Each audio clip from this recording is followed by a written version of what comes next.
Welcome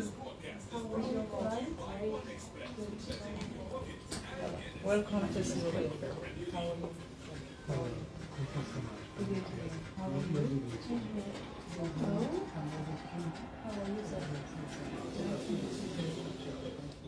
Good evening and welcome to the Stadium of Light for the Villarreal for this game between Villarreal and Valencia. How are you, sir? Good to see you. Thank you. My brother, how are you? My lady, how are you? How are you? Ambassador, welcome. Please. Come, His Excellency. Thank you. Thank you.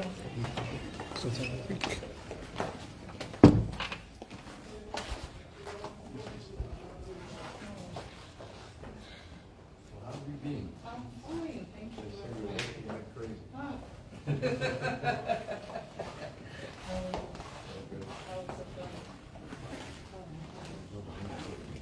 Across the river, across the bay, you know. Yeah. Thank you.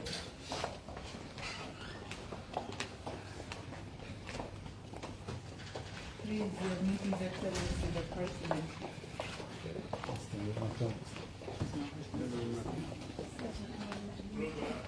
Welcome to Syria. Welcome. Welcome. We're very happy to see you now. Please.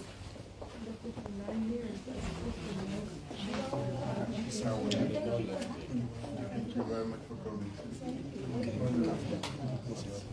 How are you? Thank you. Bless you. Fine, and you? Welcome. Good to have you. Madam, how are you? Welcome. How are you? Welcome. Yes, how are you?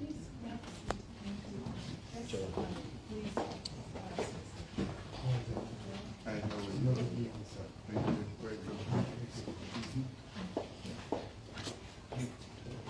Your Excellency, nice to meet you again. How are After you? last time we did you fine, thanks. Ni hao. It's a nice walk. Ni hao. Nice to meet you again. Welcome. How are you? Welcome to Sweden and Freetown. How are you? Welcome. Thank you. Yes. Thank you. Here. So, please, sir, come. Come here. Welcome everyone. Thank you. Thank you. It's not the first time in Freetown. It's the first time. Welcome again. To this part of Africa. We've been in various parts of West Africa. In various parts of West Africa, and Ghana, Nigeria, Gambia. This is the first time in Sierra Leone. Well, you've been in neighborhood. Neighborhood, been in the neighborhood.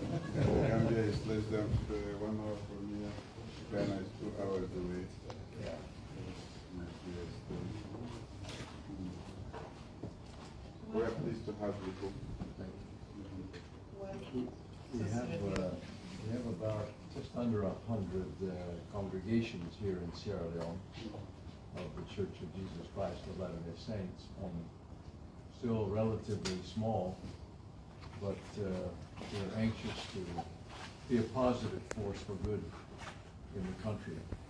I think I said to you when we were together in Salt Lake that we hope our people will be our best citizens, because they have strong families, they work hard, self-reliant, honest, have the great values that we teach in the church, and so we're anxious to visit some of them tomorrow. Some of our missionaries who are here from different parts of Africa and elsewhere serving. We feel like we belong. we appreciate the religious liberty and the welcome of people here, and people are warm and open.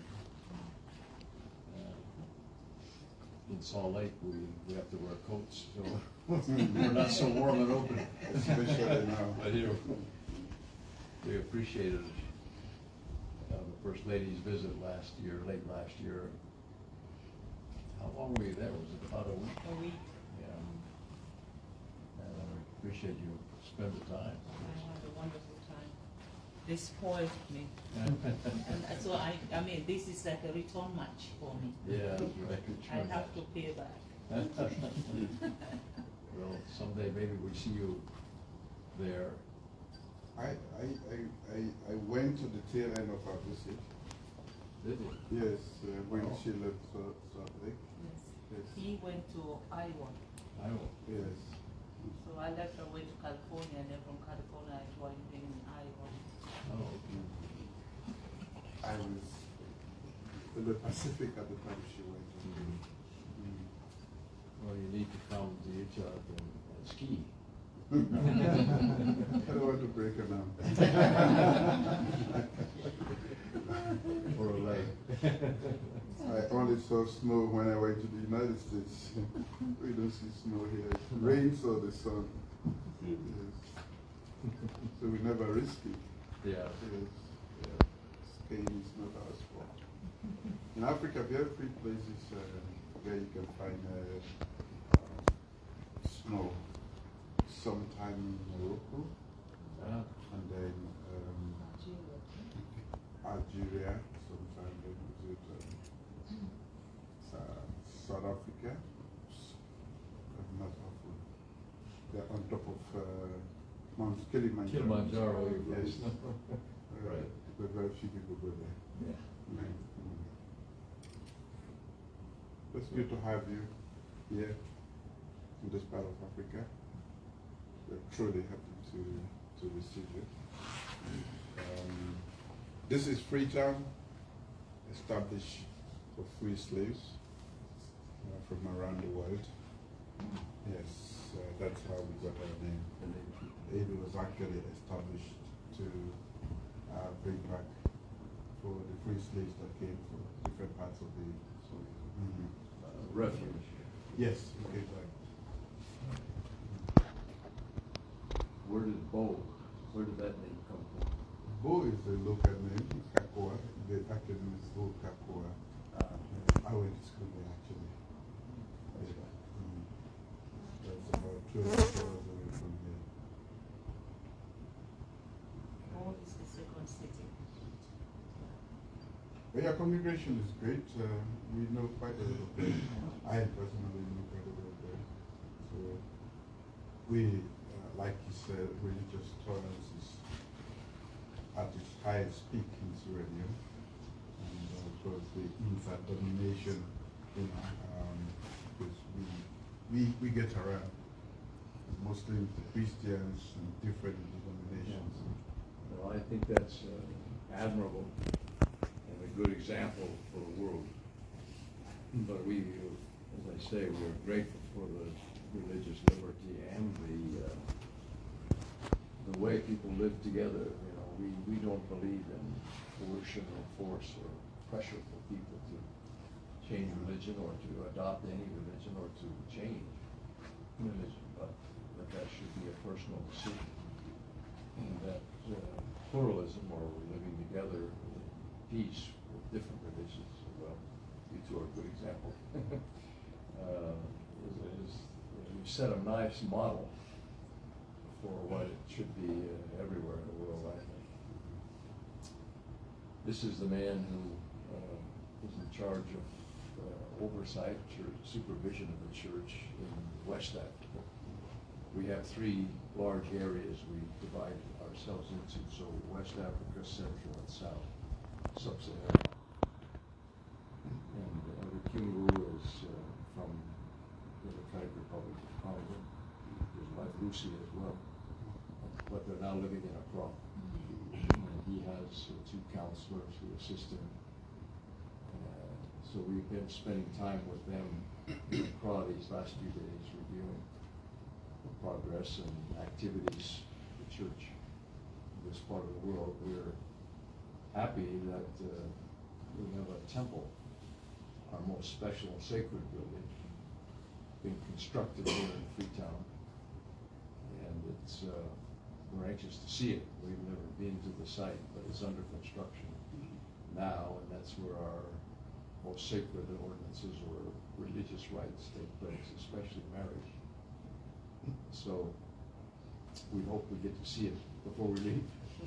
And when the time comes that it's completed, we'll have an open house to welcome anyone who'd like to come and see inside before it's dedicated. And we'll have a special invitation for you to join us for that. It may be a year or two or three, I don't know how long it'll take, but the basic skeleton of the building is completed, and now it's finishing the outside and the interior. So maybe we can come back for that, I don't know.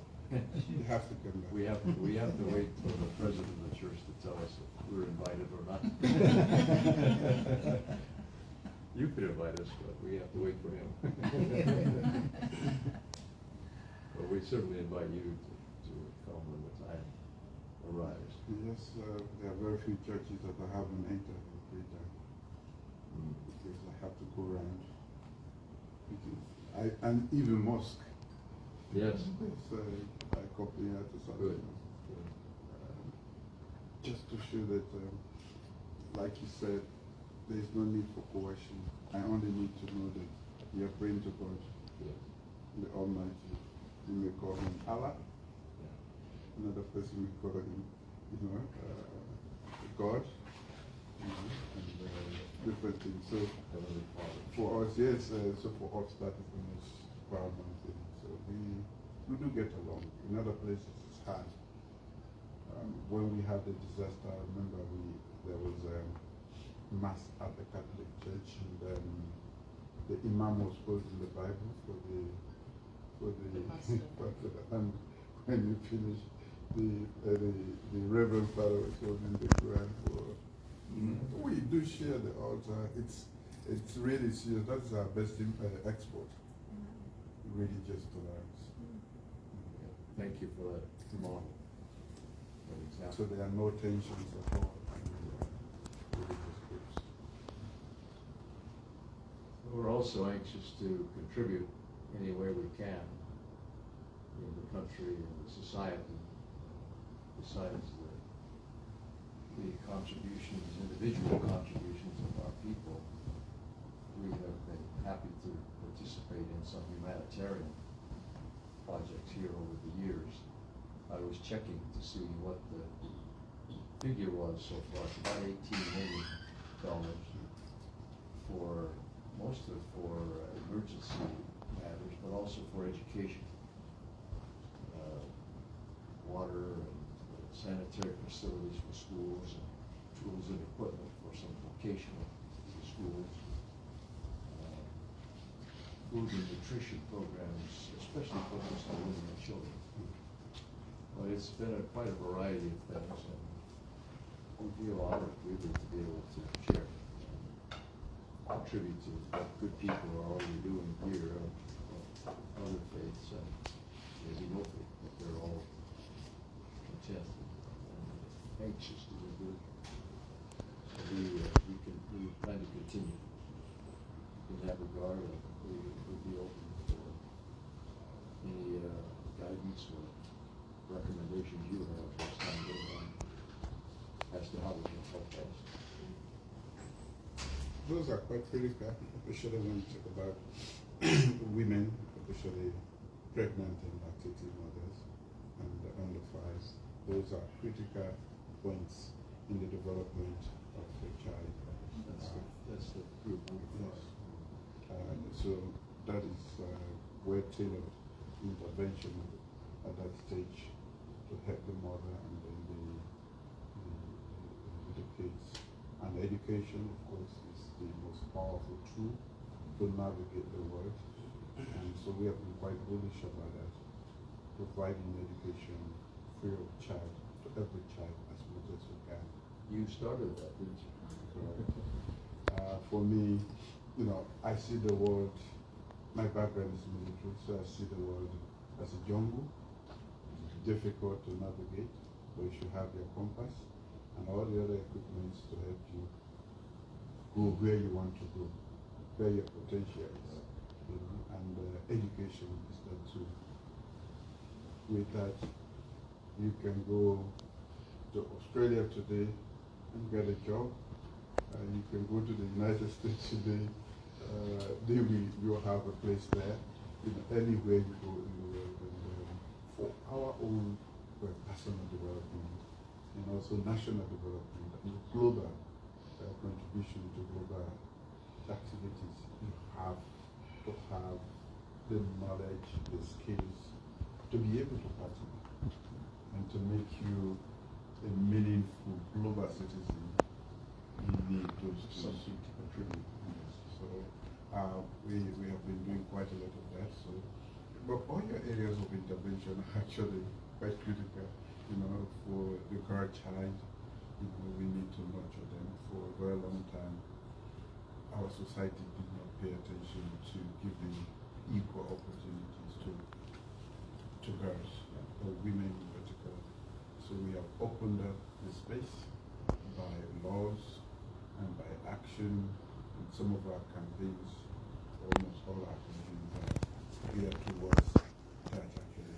How can we protect the girl child, prevent them from having marriage and pregnancy, and to raise their self-esteem to know that there are greater things in life, so they aspire to those rather than drop out of school. So it's a huge undertaking, but it is really meant to, as a human capitalist, to call ourselves, yes, to the human being is the most powerful that God made, and but until and unless he invests through education, that human being in the 21st century cannot meaningfully contribute.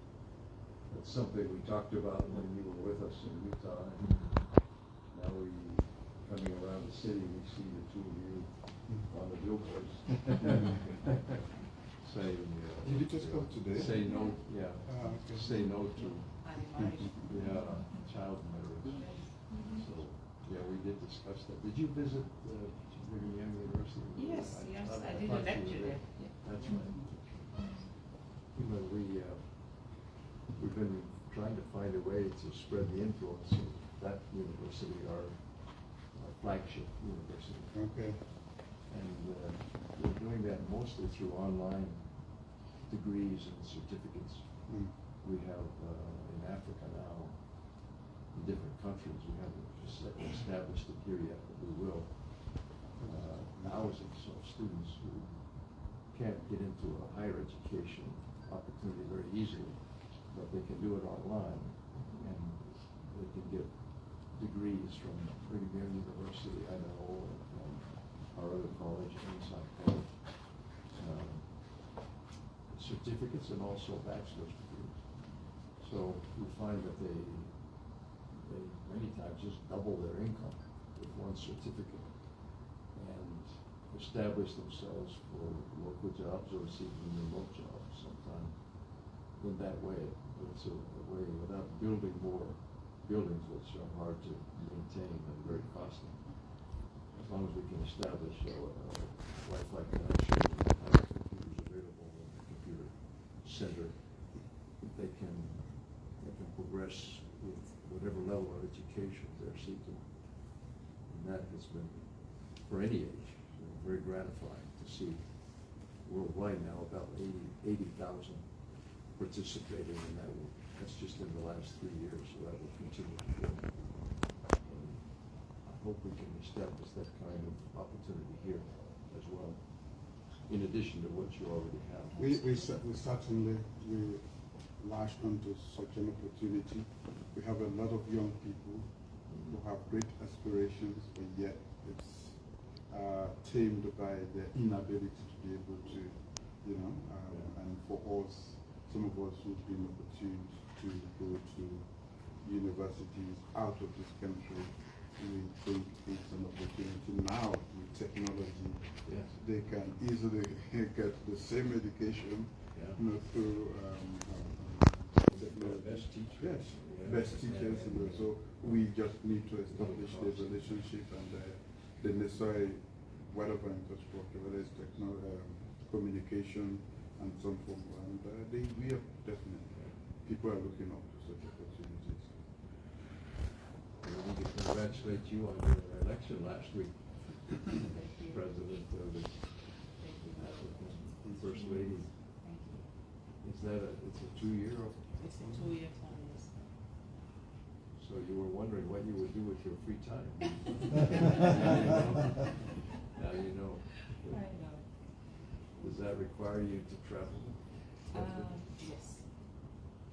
I have to. But as a first lady, I do travel anyway, so this is just an added job, but one that I am looking forward to doing.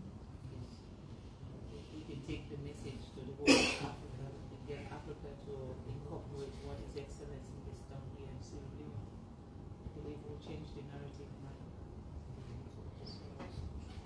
It's going to be painful because traveling within Africa is not easy at all.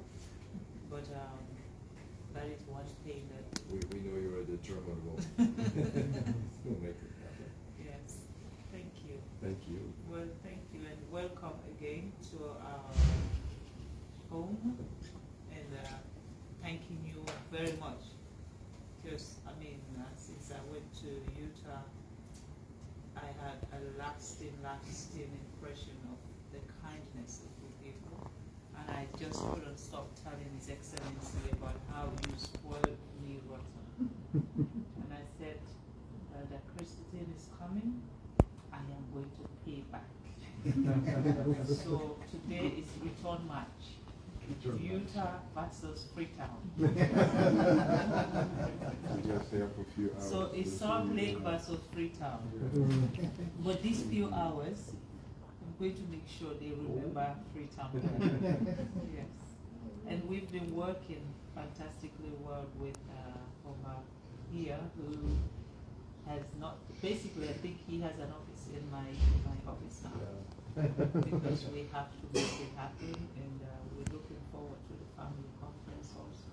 Yes, yes. I forgot to mention that. We're grateful to you for hosting that this year. Yeah. You'll be here for that, I hope. Yes, I'll be here. They have to come. They're just 2 hours. I forgot to mention the other Ringwood. There is what we call a member of the presidency of the 70. And that's one of the 3 governing bodies in the church. And they have 7 men who preside over that group, which is now about 400 and what, 20? Just 401, I think. There's more you haven't heard about. And his wife. Also, this is, I think, their first time in Sierra Leone as well. And we're grateful they would accompany us. He and I worked together with Kim Wu and the presidency here for West Africa. We talk to them on Zoom every month, and then they talk in between times on the phone, but we feel close. When we can actually be present physically, we feel even better. So thank you for the invitation. Thank you for the return match. Can I ask that we go to the table?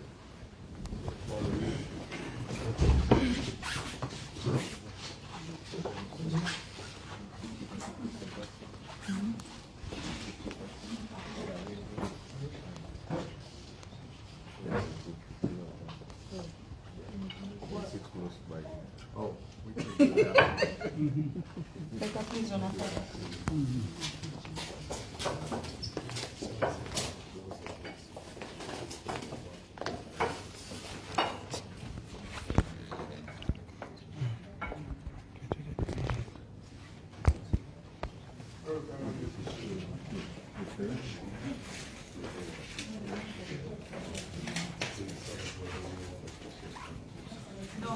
going towards His Excellency.